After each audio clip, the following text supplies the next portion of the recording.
আসসালামু আলাইকুম। Advanced learning একাডেমির পক্ষ থেকে সবাইকে জানাই আন্তরিক শুভেচ্ছা ও অভিনন্দন। সুপ্রিয় ষষ্ঠ শ্রেণীর শিক্ষার্থীরা, আজ সমাধান করব তোমাদের গণিত বইয়ের অনুশীলনী 2.3 অর্থাৎ অনুপাত ও শতকরা এই অধ্যায়ের পৃষ্ঠা 58 এর সংক্ষিপ্ত উত্তর প্রশ্ন 1 থেকে 5। এটা দেওয়া আছে তোমাদের 2026 সালের গণিত বইয়ের পৃষ্ঠা 58 সংক্ষিপ্ত উত্তর প্রশ্ন 1 থেকে 5। তো আজ আমরা এই 5টি অঙ্ক সমাধান করব। শুরুতে 1 নং প্রশ্নটি দেখো, তন্নি ও বুশরার বয়সের অনুপাত 3:1। তন্নির বয়স 9 বছর হলে বুশরার বয়স নির্ণয় করো। তো 3:1 এটাকে আমরা অনুপাত পড়তে পারি, আবার ইস্টুও পড়তে পারি। তো এখানে বলছে যে তন্নি ও বুশরার দুইজনের বয়সের অনুপাত 3:1। তন্নির বয়স 9 বছর হলে বুশরার বয়স নির্ণয় করো।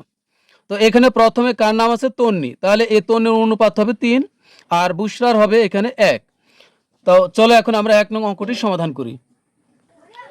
তো 1 নং প্রশ্ন সমাধানের শুরুতে আমরা লিখব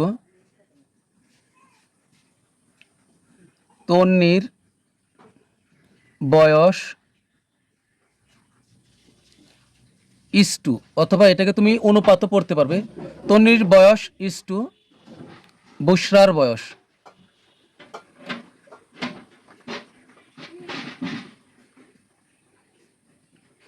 সমান, এখানে দেখো কত? 3:1। তাহলে লিখবো 3:1। তো এখানে দেখো তন্নির বয়স কত? 9 বছর। তো এখানে দেখো তন্নির বয়স প্রথমে আছে, তো তন্নির বয়সের নিচে আমরা লিখবো 9। তো তন্নির বয়স হলো 9 বছর, আর এই অনুপাতের অনুপাত। বুশরার বয়স কত? বুশরার বয়স কিন্তু আমাদের বের করতে হবে। তাহলে এখানে আমরা বুশরার বয়স যা আছে আমরা এই কথাটি আমরা এখানে এভাবেই রেখে দিব। তাহলে বুশরার বয়স, এটা আমাদের যেহেতু মান জানা নেই, তাহলে যা আছে তাই রাখলাম। আর এখানে কত?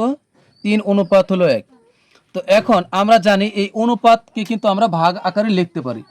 যেমন ধরো এখানে আছে 5:7। তাহলে এই অনুপাতের পরিবর্তে আমরা এই নিচে লিখতে পারি এই 5/7, অর্থাৎ এই অনুপাত পরিবর্তে আমরা এই ভাগ চিহ্ন দিতে পারি। তাহলে এখন এখানে আমরা কি করব? তোমরা অঙ্কটি একটু মনোযোগ সহকারে দেখো, খুবই সহজ লাগবে তোমাদের কাছে। তো এরপর আমরা বা দিয়ে করি। তো এখানে হচ্ছে 9 বছর আমরা উপরে দিয়ে দিলাম, আর এই অনুপাতের পরিবর্তে নিচে আমরা ভাগ দিয়ে দিলাম। তাহলে এই বুশরার বয়স নিচে চলে গেল। আমরা কিন্তু এটাই বের করব, বুশরার বয়স কত এটাই বের করব। বুশরার বয়স এই সমানের সমান, এখানে 9 বছর উপরে দিলাম আর অনুপাতের পরিবর্তে ভাগ, আর নিচে দিলাম বুশরার বয়স। আর এই পাশে কি আছে? এই 3, আর অনুপাতের পরিবর্তে নিচে আমরা ভাগ দিয়ে 1 দিলাম তার নিচে। এবার আমরা কোনাকুনি গুণ করব, এইভাবে আর এইভাবে গুণ করব। এখন আমরা 9 বছরের সাথে 1 গুণ করতে পারি, আবার এই 3 এর সাথে গুণ করতে পারি বুশরার বয়স। এখন নির্ভর করবে আমাদের প্রয়োজন কোনটা। আমাদের প্রয়োজন হলো বুশরার বয়স কত। তাহলে আমরা এই বুশরার বয়সের সাথে 3 এটা আমরা আগে গুণ করব, অর্থাৎ গুণটা কিন্তু হচ্ছে ঠিক এইভাবে, এই 2 এর সাথে 8 আর 4 এর সাথে 7। এখন কোনটা আগে করব এটা নির্ভর করবে আমার প্রয়োজন কোনটা। তাহলে এখন এখানে আমরা বুশরার বয়সের সাথে 3 গুণ করব। তাহলে বা 3 গুণন বুশরার বয়স লিখতে পারি আমরা। 3 গুণন বুশরার বয়স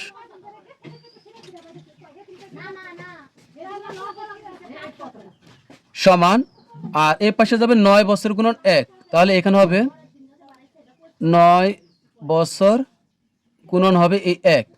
এখন এখানে দেখো 3 বুশরার বয়সের সাথে গুণ অবস্থায় আছে। তাহলে আমাদের কিন্তু 3 এর এই পাশে সমানের বাম দিকে কোনো প্রয়োজন নাই। গুণের কোনো কিছু আমরা ওই পাশে পাঠিয়ে দিলে কি হবে? ভাগ হবে। তাহলে এখানে আমরা বুশরার বয়স যেহেতু বের করতে হবে, তাহলে আমরা এখানে বুশরার বয়সই রেখে দিলাম। বুশরার বয়স সমান 3 গুণ অবস্থায়, তাহলে ওই পাশে গেলে ভাগ হয়ে যাবে। তো 9 বছর গুণন হলো এই 1। তো এই 3 ওই পাশে চলে গেল ভাগ, ভাগ মানে নিচে চলে যাওয়া। তো এই 3 দ্বারা যদি আমরা 9কে কাটি তাহলে হবে 3 × 9। তাহলে এখন উপরে থাকতেছে কত, 3 বছর আর 1, তো 3 বছরের সাথে 1 গুণ করলে কত হবে, 3 বছরই হবে। তো সুতরাং বুশরার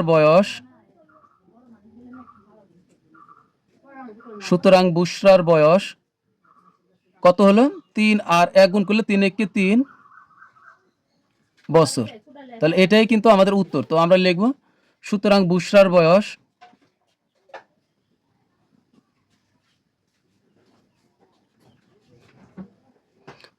3 বছর। তো এটাই হলো আমাদের উত্তর। তো আমি আবার তোমাদেরকে বিষয়টা বুঝিয়ে দিচ্ছি। দেখো এখানে প্রথমে আমরা লিখব কি, তন্নির বয়স ইস্টু বুশরার বয়স সমান, এখানে অনুপাত কত, 3:1। তো এখানে তন্নির বয়স কত, এই যে তন্নির বয়স কিন্তু এখানে উল্লেখ আছে 9 বছর। তো তন্নির বয়স তন্নির বয়স এই সোজা আমরা নিচে লিখবো 9 বছর, আর এই অনুপাতের অনুপাত বুশরার বয়স জানা নেই, এটাই আমাদের বের করতে হবে। আর এই পাশে যা আছে তাই। তো এই অনুপাতকে কিন্তু আমরা ভাগ দিয়ে নিচে লিখতে পারি, অনুপাতের পরিবর্তে আমরা ভাগ দিতে পারি। ভাগ মানে হলো যে এই টান। তো এখন এখানে আছে কি 9 বছর, আর অনুপাতের পরিবর্তে এই যে ভাগ দিলাম, এটা এই যে এটাই কিন্তু ভাগ। আর নিচে লিখলাম কি, বুশরার বয়স। তো এ পাশে সমানের সমান, এ 3-এর 3, এ অনুপাতের পরিবর্তে এই যে এই ভাগ, আর নিচে গেল 1। এখন আমরা এ কোনাকুনি গুণ করব, এটা নির্ভর করবে আমরা কাকে আগে গুণ করব, 9-এর সাথে কি 1 গুণ করব না 3-এর সাথে বুশরার বয়স গুণ করব, এটা নির্ভর করবে আমাদের প্রয়োজনের উপর। তো আমাদের প্রয়োজন হলো বুশরার বয়স, তাহলে আমরা বুশরার বয়সের সাথে গুণ করলাম হলো 3 সমানের সমান, আর 9 বছর গুণন হলো 1, এটাকে বলা হলো কি কোনাকুনি বা আড়াআড়ি গুণ। তো বা বুশরার বয়স আমরা রেখে দিলাম, 3-এর কোনো প্রয়োজন নাই, সমানের বাম দিকে, তো আমরা ওই পাশে পাঠাই দিলাম। 3 গুণ অবস্থা ছিল, ওই পাশে গেলে 3 গুণ আকারে ছিল, ওই পাশে গিয়ে ভাগ হয়ে গেল। তো 3 দ্বারা 9কে কাটলে 3 তারিখে 9, আর এখানে কিন্তু বছর আছে, তো 3 বছর আর 1 গুণ করলে হবে 3 বছরই হবে। তো সুতরাং বুশরার বয়স হলো 3 বছর। তাহলে এটাই হলো আমাদের উত্তর। তো এখন সমাধান করবো হলো 2 নং প্রশ্ন। প্রশ্ন 2, দুইটি সংখ্যার যোগফল 630, এদের অনুপাত 10:11 হলে সংখ্যা দুইটি নির্ণয় করো। তো এখানে এটাই বলা হয়েছে যে দুইটি সংখ্যা যাদের যোগফল হলো 630, এখানে দুইটি অজানা সংখ্যার যোগফল হলো 630, আর এদের অনুপাত হলো 10:11। তাহলে সংখ্যা দুটি কত তা আমাদের নির্ণয় করতে বলেছে। তাহলে এখানে আমরা লিখব যে সংখ্যা দুটির অনুপাত,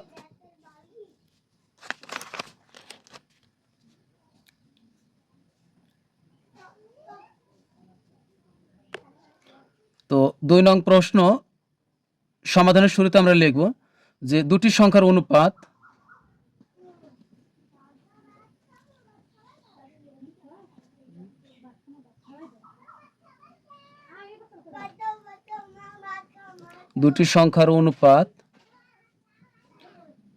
হলো 10:11। তো 10:11। তো এবার অনুপাতের রাশি দুটির লিখব যে অনুপাতের রাশিগুলোর যোগফল। তো এখন লিখব অনুপাতের, এই যে এটা কিন্তু একটা রাশি 10 আর 11 কিন্তু একটা রাশি, তাহলে লিখব যে অনুপাতের রাশিগুলোর যোগফল।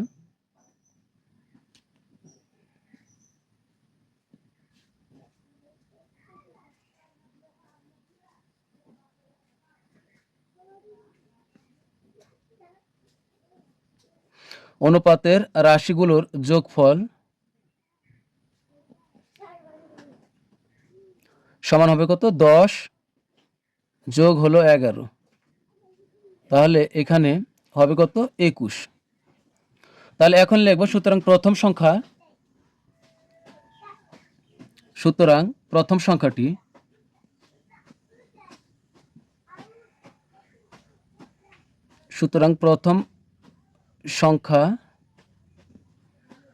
সমান, আমাদের এখানে মোট যোগফল কত, মোট যোগফল হলো 630।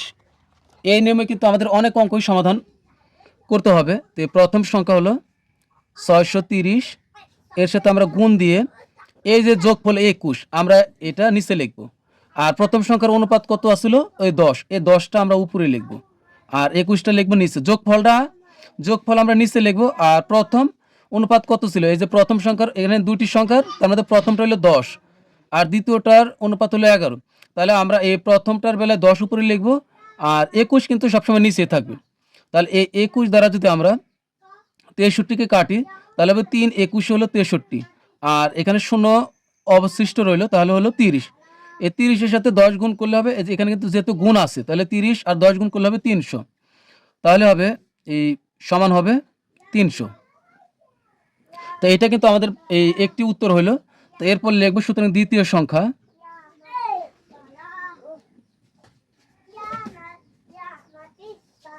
সুতরাং দ্বিতীয় সংখ্যা 630, এটাই থাকবে বারবার 630। এবার এ যোগফল নিচেই থাকবে, তার মানে এখানে 630 এটার কোনো পরিবর্তন হবে না, আর এই যে যোগফল অনুপাতের রাশির এই যোগফলের কোনো পরিবর্তন হবে না, এটা সবসময় নিচে থাকবে। এখন দুইটি সংখ্যার অনুপাত মানে এই দ্বিতীয়টির অনুপাত হবে যে 11, তাহলে এখন 11 হবে উপরে। তো 21 দ্বারা এই আগের মতোই 21 দ্বারা 63কে কাটলে হবে 3, আর 0 বেঁচে রইল, তাহলে 30 গুণ হলো 11, 30-এর সাথে 11 গুণ করলে হবে 330। তো এখন আমরা উত্তর লিখব, সুতরাং সংখ্যা দুটি, সুতরাং সংখ্যা দুটি যথাক্রমে 300 ও 330। তো এটাই হলো আমাদের উত্তর। এরপর আমরা সমাধান করব হলো 3 নং প্রশ্নের। এবার 3 নং প্রশ্ন, পায়েসে দুধ ও চিনির পরিমাণ 7:2, ওই পায়েসে চিনির পরিমাণ 4 কেজি হলে দুধের পরিমাণ কত? এই অঙ্কটি আমরা ঠিক এই 1 নং প্রশ্ন তন্নি বুশরার পায়েসের অনুপাতের মতোই আমরা করব। তাহলে আমরা শুরুতে লিখব দুধের পরিমাণ ইস্টু চিনির পরিমাণ। তো এখানে লিখব যে প্রথমে নাম আছে দুধের, তাহলে লিখব দুধের পরিমাণ ইস্টু হলো চিনির পরিমাণ।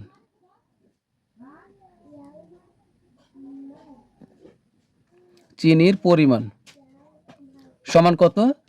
দুধের পরিমাণ ইস্টু চিনির পরিমাণ হলো 7:2। এখানে হবে 7:2 হলো 2, তার মানে দুধের পরিমাণ হলো 7 আর চিনির পরিমাণ হলো 2, যেহেতু চিনির নাম পরে আছে। তাহলে এখন আমরা মান বসাই। এখানে দুধের পরিমাণ দেখো এখানে আলাদাভাবে না, এখানে দেখো আলাদাভাবে আবার চিনির পরিমাণ 4 কেজি, এটা আবার আলাদাভাবে উল্লেখ আছে। তাহলে দুধের পরিমাণ আমাদের বের করতে হবে। তাহলে চিনির পরিমাণ 4 কেজি, যেহেতু একটি মান দেওয়া আছে, তাহলে আমরা এটা বসাই। এখানে এখানে দেওয়া আছে চিনির পরিমাণ, তো এখানে হচ্ছে এই চিনির পরিমাণ কত? 4 কেজি। তাহলে এখানে হবে এই দুধের পরিমাণ কিন্তু আর দেওয়া নাই, তাহলে এখানে এটাই লিখব যে দুধের পরিমাণ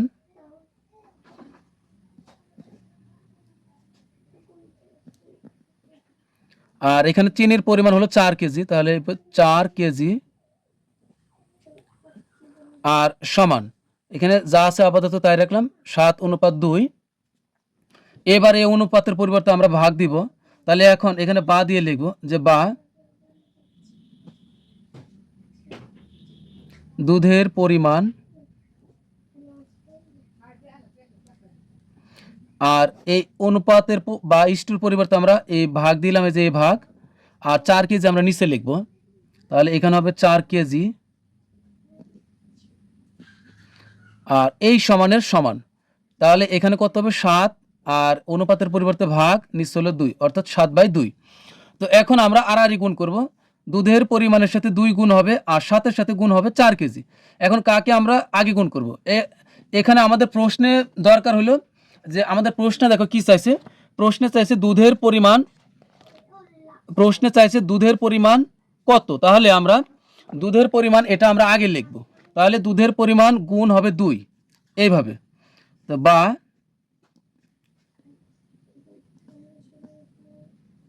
দুধের পরিমাণ গুণন হবে 2 সমান এই 7-এর সাথে হবে 4 কেজি। তো 7 গুণন হলো 4 কেজি। এখন এই অঙ্কে কিন্তু আমাদের এই সমানের বাম দিকে সংখ্যার কোনো প্রয়োজন নেই, তাহলে সংখ্যা 2 আমরা ওই পাশে পাঠাই দিব। যেহেতু 2 এখানে গুণ অবস্থা আছে, ওই পাশে গেলে ভাগ হয়ে যাবে, তাহলে বা এখানে থাকবে শুধু দুধের পরিমাণ সমান এখানে আছে কত? 7 গুণন 4 কেজি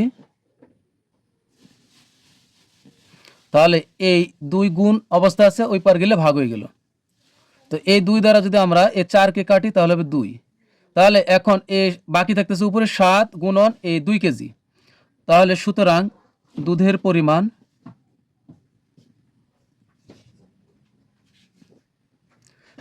দুধের পরিমাণ হলো এই 7 গুণ 14 কেজি।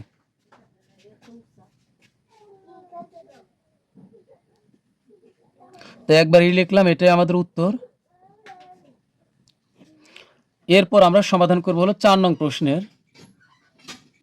4 নং প্রশ্ন, একজন চাকরিজীবীর মাসিক আয় 15,000 টাকা, তার মাসিক ব্যয় 9,000 টাকা, তার ব্যয় আয়ের শতকরা কত? একজন চাকরিজীবীর মাসিক আয় হলো 15,000 টাকা, আবার তার মাসিক ব্যয় হলো 9,000 টাকা। তাহলে তার এই ব্যয়টা আয়ের শতকরা কত? অর্থাৎ তার এই ব্যয়টা 100 টাকা শতকরা কত করে ব্যয় হচ্ছে আয়ের, তার এই ব্যয়টা 100 টাকা শতকরা কত করে ব্যয় হচ্ছে।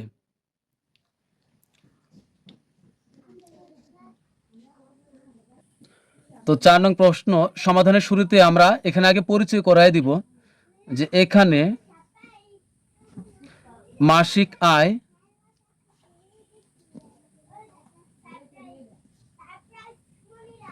এখানে মাসিক আয় 15,000 টাকা এবং মাসিক ব্যয়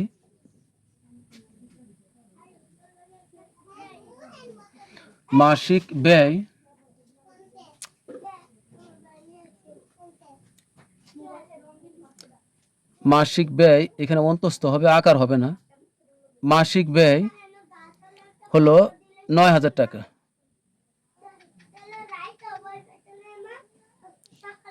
তো এখন লিখব, সুতরাং এখানে যেভাবে আছে আমরা ঠিক সেভাবে লিখব। এই যে এখান থেকে সুতরাং মাসিক ব্যয়, শুধুমাত্র এখানে মাসিক এই কথাটি যুক্ত করব যে সুতরাং মাসিক ব্যয় মাসিক আয়ের শতকরা। তো সুতরাং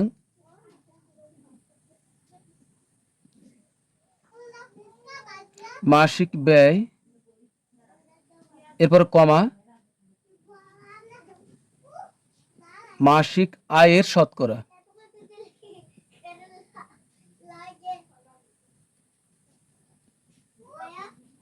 শতকরা মানে এখানে 100 আসবে। তো এখানে একটি কথা মনে রাখবে, দেখো এখানে কার সাথে কাকে তুলনা করা হচ্ছে, তার ব্যয় আয়ের শতকরা কত, অর্থাৎ ব্যয়কে আয়ের সাথে তুলনা করা হচ্ছে। তো মনে রাখবে, যার সাথে তুলনা করা হয় সেই হলো বড়, অর্থাৎ আয়ের সাথে ব্যয়কে তুলনা করা হচ্ছে, তার মানে এখানে আয় হচ্ছে বড়। তো আয় যেটা বড় সেটাকে আমরা নিচে লিখব, আর যেটা যাকে তুলনা করা হয় অর্থাৎ যে ছোট তাকে আমরা উপরে লিখব। তাহলে এখানে মাসিক ব্যয় মাসিক আয়ের শতকরা, তাহলে আমাদের এখানে মাসিক আয় এটা হলো 15,000, এটা হলো আমরা নিচে লিখব 15,000, আর মাসিক ব্যয় হলো কত? 9,000, কারণ ব্যয়কে আয়ের সাথে তুলনা করা হচ্ছে, তার মানে আয় হচ্ছে বড়। তো বড়টা আমরা নিচে লিখলাম আর উপরে লিখলাম 9,000। এখন যেহেতু শতকরা এই কথাটি আসছে, এই জন্য আমরা সহজভাবে একটি গুণ চিহ্ন দিয়ে তার সাথে 100 দিয়ে এরপরে আমরা এই পার্সেন্ট গুণ করে দিব। আমরা এই পার্সেন্ট চিহ্নটাকে আমরা গুণ করে দিব। এখন এখানে দেখো আমরা এখানে 1 শূন্য 2 শূন্য 1 শূন্য 2 শূন্য উপরে আর নিচে কিন্তু সমান সংখ্যক শূন্য কাটা যায়, আর এরপরে এই শূন্য দ্বারা যদি শূন্যকে কাটি তাহলে এখন কত থাকতেছে? এই 15 থাকতেছে, আর উপর থাকতেছে হলো 900। তো 15 দ্বারা যদি আবার 90কে কাটি, 15 দ্বারা 90কে কাটলে হবে 6 15 90, আর এখানে কিন্তু এই একটা শূন্য বেঁচে যাচ্ছে, তাহলে এই শূন্য এখানে দিব। তাহলে উপরে রইল কি 60, আর এই পার্সেন্টেজ এই চিহ্নটি রইল, শতাংশ চিহ্নটি রইল। তাহলে হলো এই 60 আর এই শতকরা চিহ্ন, তার মানে এটা হলো আমাদের উত্তর। তো আমরা তাহলে লিখে দিব, সুতরাং মাসিক ব্যয় মাসিক আয়ের 60%। তাহলে এটাই হলো আমাদের উত্তর, 60%। এরপর আমরা সমাধান করব হলো 5 নং প্রশ্ন। সর্বশেষ 5 নং প্রশ্ন, একটি স্কুলে শিক্ষার্থী ছিল 800 জন, বছরের শুরুতে 5% শিক্ষার্থী নতুন ভর্তি হলে 5 নং প্রশ্ন, সর্বশেষ 5 নং প্রশ্ন, একটি স্কুলে শিক্ষার্থী ছিল 800 জন, বছরের শুরুতে 5% শিক্ষার্থী নতুন ভর্তি করা হলে বর্তমানে ওই স্কুলে শিক্ষার্থীর সংখ্যা কত? অর্থাৎ একটি স্কুলে মোট শিক্ষার্থী ছিল 800 জন, এখন বছরের শুরুতে তো নতুন শিক্ষার্থী ভর্তি করা হয়, এখন শতকরা 5 জন করে, যদি 5% মানে 100 জনে 5 জন করে নতুন ছাত্র ভর্তি হয়, অর্থাৎ মোট ছাত্র হলে 800 জন। এই 800 জনের তুলনায় প্রত্যেক 100 জনে 5 জন করে নতুন শিক্ষার্থী ভর্তি হয়, তাহলে বর্তমানে ওই স্কুলের শিক্ষার্থীর সংখ্যা কত? তাহলে আমরা লিখব বছরের শুরুতে শিক্ষার্থী ভর্তি হয়, তা এখানে লিখব যে নতুন শিক্ষার্থী ভর্তি হয় 5%, নতুন শিক্ষার্থী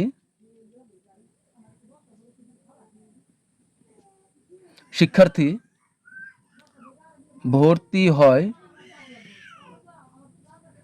5%, মানে এখানে 5%, তার মানে এখানে কিন্তু 5ও আছে আবার 100ও আছে। তাহলে এখন এখানে লিখব যে কথাটি, এখান থেকে আমরা কথাটি সুন্দর করে সাজিয়ে লিখব যে 100 জনে ভর্তি হয় 5 জন, 100 জনে ভর্তি হয় 5 জন, সুতরাং একজনে ভর্তি হয়, উপরে বেশি নিচে কম হলে এখানে গিয়ে ভাগ হবে, উপরে বেশি নিচে কম তাহলে ভাগ হবে, তাহলে এই 5 ভাগ হবে 100 আর জনের জন, সুতরাং মোট শিক্ষার্থী কতজন? 800 জন। তাহলে এই 800 জনে ভর্তি হয়, উপরে কম নিচে বেশি হলে গুণ হবে, উপরে কম নিচে বেশি হলে গুণ হবে, তাহলে উপরে 1 আর নিচে হলে 100, উপরে 1 নিচে 800, তাহলে নিচে বেশি, তাহলে এখানে গিয়ে গুণ হবে, তাহলে আগের থেকে আছে কত? এখানে 5/100, তাহলে এর সাথে নতুন করে এই 800 গুণ হবে এখানে, আর এই জনের জন। এখন আমরা এই 100 দ্বারা যদি 800কে কাটি তাহলে হবে 8, কারণ 100 দ্বারা 800কে কাটলে হবে 8, আর 5 গুণন হলো এখানে অবশিষ্ট আছে 8, 5 আর 8 গুণ করলে হবে 5 8 40, তাহলে এখানে হবে 40, তার মানে নতুন শিক্ষার্থী ভর্তি হলো 40 জন, তাহলে এখানে হবে জন, নতুন শিক্ষার্থী ভর্তি হয় 40 জন,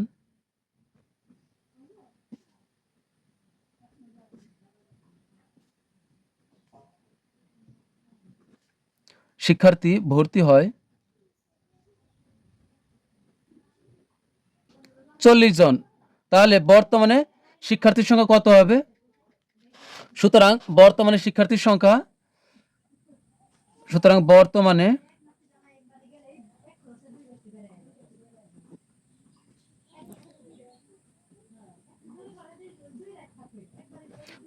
শিক্ষার্থীর সংখ্যা, এই স্কুলে মোট শিক্ষার্থী ছিল হলো 800 জন, এই 800 জনের সাথে নতুন ভর্তি হয়েছে বছরের শুরুতে 40 জন, তাহলে মোট শিক্ষার্থী হবে 840 জন, তাহলে এটাই হবে আমাদের উত্তর। তো প্রিয় শিক্ষার্থীরা, আজকের মতো আমাদের ক্লাস এখানে শেষ। সবাই ভালো থাকবে, সুস্থ থাকবে, আল্লাহ হাফেজ।